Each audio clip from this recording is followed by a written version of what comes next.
duhet zgjedhje, o duhet zbresi kështu, ose duhet zbresi kështu. Pra, në këtë moment që jemi, Partia Socialiste nuk e din nga të zbresi. Pra, Partia Socialiste është këtu. Dhe tani duhet zbresi o këtu pra me pakt politik, o këtu të shkërmoqet. Por për shkak se pakti nuk e pranon, është drejt shkërmoqjes, pra luftës së brendshme. Pra, ti mos mendon kur që kundërshtari jot do të godasi. Ai po do luftoj që të godasi, po nuk e arrin kur goditja. Pse? Sepse ai nuk di sekretet e tua. Kush i di sekretet e tua? Bashkëpunëtorët e tu, miqtë e tu, ata të cilët ti flet vazhdimisht, takohesh vazhdimisht. Nuk flesh të takohesh njërin 300 vjet, e kupton, se ke të njohur e ke. Pra, shoku jot i ngushtë që ndan gjëra të përbashkëta, edhe ti edhe ai të din mëkatet. Pra, rreziku i Partisë Socialiste nuk vjen nga një person që komenton. Rreziku i Partisë Socialiste vjen nga njerëz të cilët janë pjesë e Partisë Socialiste, sepse nuk kanë interes të përbashkët vazhdimsimin e Partisë Socialiste. Kanë interes të përbashkët interesi material i tyre që çfarë do përfitojnë nga pushteti. Kush përfiton në këtë rast nga goditja e Ballukut? Edi Rama. Është e qartë kjo gjë. Pra, Edi Rama i përdor si kuklla, po themi, eksponentët e Partisë Socialiste dhe në këtë rast i vendos në përballje midis tyre dhe është ai që gjithmonë deli larg nga kjo histori. Po, sepse kur unë pranoj të me heshtjen time ti të abuzosh, mirë, atëherë unë jam dhënë tek ty dhe ti bën çfarë të duash me mua. Pra, pushteti, çfarë i ka dhënë këtyre? Miratimin absolut që ti më çon në çdo vend dhe unë do zbatoj urdhrat. Pra, nuk kemi nga 2017 në vazhdim në politikbërën shqiptare ministra të cilët të flasin politikisht. Janë thjesht teknokrat, pra roli politik i atyre në Partinë Socialiste ka mbaruar sapo ato janë bërë teknokrat. Kanë mbaruar sapo ata kanë rënë dakord me heshtje. Pra, kur ishte zonja Spiropali në erën e fundit që e ke parë në një studio televizive të fliste politikisht? Ku është zonja Balluku të fliste politikisht dhe të kundërshtonte palën kundërshtare? Ku ishte zoti Ahmetaj të kundërshtonte palën kundërshtare? Ku ishte në pushtet flas? Ku ishte zoti Velia të kundërshtonte palën kundërshtare? Politikisht flas. Jo duke na thënë sa i bukur Spaku. Pra, në gjithë këtë situatë që unë ju tregova, në politikbërje Partia Socialiste ka dështuar nga 2017 sepse kërkoi vetë me heshtjen e saj mos të reagojë ndaj opozitës dhe ndaj Partisë Demokratike. Më fal, Partia Socialiste është në fushën politike dhe nuk është në fushën e biznesit, për ata që thënë me këtë flasme të dobtin. Ore, në rast se ti paragjykon që ai është i dobët, atëherë i bën që ti që ke më i dobët, sepse ke pushtetin. Do të them diçka, fuqia fizike e jashtme nuk tregon asgjë.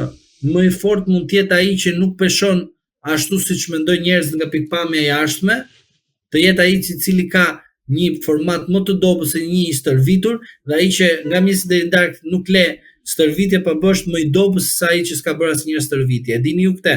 Nga ana logjike dhe nga ana normale, më i fort është ai i cili mund të jetë më i dobët.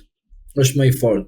Dhe Partia Socialiste çfarë thot? Unë jam i palestruar sepse kam të gjitha ato veglat e palestrës. Ti i ke, po i keq përdor. Por ti të bësh palestër, po ta dish ta menaxhosh që mos të vej përfund palestra, sepse edhe palestra të vej përfund. Prandaj unë dua t'ju them juve që situata është e tillë që në Partinë Socialiste nuk ka gjallëri, ka vdekje. Pra është një institucion i cili ka vdekur, thjesht mbahet për shkak të pushtetit të paras dhe të presionit, patjetër që është gjëja më kryesore që gjithmonë Partia Socialiste ka pasur edhe me Partinë e Punës. Avokat, të ndalemi pak të raportet e kryeministrit Edi Rama me administratën e Donald Trump. ku para 2 ditësh në një intervistë që dha në forumin global të dialogut në Berlin, Edi Rama përmendi rastin e shakas që bëri dhe talljes që bëri kundrejt presidentit amerikan Donald Trump, duke thënë se është mërzitur shumë që kjo shaka është përdorur për të sulmuar presidentin amerikan në Shtetet e Bashkuara të Amerikës, edhe pse siç tha ai e bëri atë në një formë të atill argëtuese me presidentin e Azerbajxhanit. Po. Ju si e lexoni këtë lloj raporti të ri, po themi që është krijuar mes administratës së Donald Trump dhe Edi Ramës, që duket se marrëdhëniet janë komplet të ngrira. Më fal, ato kanë qenë të ngrira, nuk ka ekzistuar asnjëherë që ndonjëherë do të jenë të ngrohura dhe të dashuruara. Pra, kanë qenë marrëdhënie të cilët ose nuk kanë qenë asnjëherë marrëdhënie të cilët kanë sjellur ndonjë bisedë apo kanë sjellur ndonjë reagim apo një bashkëpunim, bashkëveprim me Shtetet e Bashkuara të Amerikës dhe linjës Trump. Unë kam thënë te ky vazhdimisht që lidhjet midis zotit Rama dhe zotit Trump janë jo të harruar, por nuk kanë ekzistuar. Dhe duhet të jemi realistë tek opinioni publik dhe të thënë të vërtetën. Ju do shikoni në të ardhmen që do shikoni disa veta këtu në Shqipëri të dalin me tabela amerikane dhe të thënë që unë vi nga X-i o ti Y. Pse? I përdor Rama që nesër të thotë shiko këtë akoma unë, ju mendoni se unë s'kam lidhje me Amerikën, zotëri ti ke humbur me Amerikën. Derisa nuk e shkuar në OKB, kur kanë shkuar gjithë kryeministët, derisa ti në dasmën e Alex Soros ke thënë që je në Amerikën, ndërkohë nuk e qenë në Amerikë. Mirë. Çfarë tregon për ty këtë gjë? Frikë. Dhe ti tani, për shkak se të frika të ka arritur majën, shko bën një shaka e tepruar që je kryeministër, nuk je në Shqipëri që e di që thu tallavathu dhe popullin duke kërcy, këte duke i thënë që do të më jap atë tapinë dhe këte ja fut nga krau tjetër, ose i degeneron nga mesi deri në darkë, bullizon Partinë Demokratike, bullizon qytetarët, bullizon prokurorë, gjyqtarët, e për rastin e 6 Shtetorit mos flasim. Pra, administrata e Trump dhe amerikanët nuk janë shqiptarë vëlla. Mund të kenë lidhje me shqiptarë, por nuk janë shqiptarë. Kanë tjetër ato qasje me kushtetutën. Nuk janë si puna jon këtu që bëhet vegël Altin Dumani Partisë Socialiste, thot ai nga Asambleja e Partisë Socialiste në fut Ilir Metën dhe Sali Berisha në burg, ky tjetri merr sepse mendon se Yuri Kim flet me hënën e presidentit amerikan. Kemi serioz në këtë vend.